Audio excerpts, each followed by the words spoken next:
Today, based on a January 19th article in Kaiji Shimbun titled, Maersk Makes a Full Return to the Suez Canal, I will talk about Maersk's decision to resume Suez Canal transits and the geopolitical risk behind it.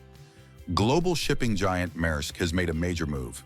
The company announced that it will return its standalone container service linking the Middle East and India with the U.S. East Coast, known as the MECL service, from the Cape of Good Hope route back to the Suez Canal. This is more than a simple route change. Since the outbreak of the Red Sea crisis, this is the first time a major carrier has officially declared a full-scale return to Suez-based operations.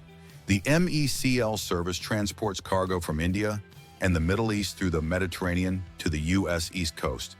Due to security concerns, vessels had been rerouted around Africa via the Cape of Good Hope.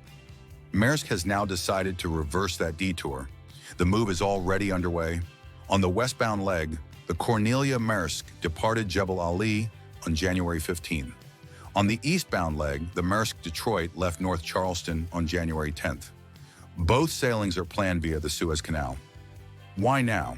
According to the article and Maersk's statements, there are two main reasons. The first is service quality. The Cape route significantly extends transit times. Returning to Suez allows Maersk to shorten voyages and offer customers a more efficient schedule. The second is operational efficiency and cost. Avoiding the long detour reduces fuel consumption and improves vessel utilization. Maersk conducted 2 trial transits in December and January and appears to have judged the route acceptable from a safety standpoint. The company also maintains a strategic partnership with the Suez Canal Authority, suggesting strong local support. Industry reports indicate that the Gemini cooperation between Maersk and Hapag-Lloyd may also resume Suez transits on India, Middle East, and Mediterranean routes. However, it would be premature to say that logistics conditions are fully normalizing. From a geopolitical perspective, the timing is delicate. The domestic situation in Iran has become increasingly unstable, with reports of harsh crackdowns on anti-government protests. In response, the United States and European countries have intensified criticism of Iran and have not ruled out military pressure. If the United States were to directly intervene or apply strong pressure, Iran-backed Houthi forces in Yemen could retaliate by resuming or escalating attacks on commercial vessels in the Red Sea. Reflecting these concerns, the Global Shippers Forum has warned that a return to Red Sea routes may be premature, citing ongoing security risks. Shipping lines are prioritizing efficiency, while cargo owners remain focused on safety.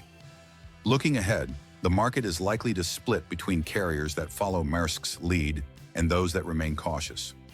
Some European carriers may gradually expand Suez usage, especially as port infrastructure in Egypt improves.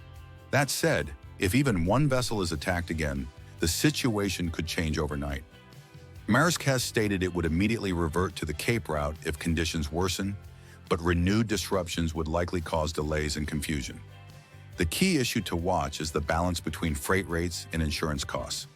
A return to Suez increases capacity and puts downward pressure on freight rates, while war risk insurance premiums are likely to remain high. In conclusion, Maersk's move is a step toward normalization, but it is a return on thin ice. Cargo owners using Suez-routed services should factor in the risk of sudden rerouting and allow sufficient buffer time in their supply chains. That's all for today. Thank you very much for listening.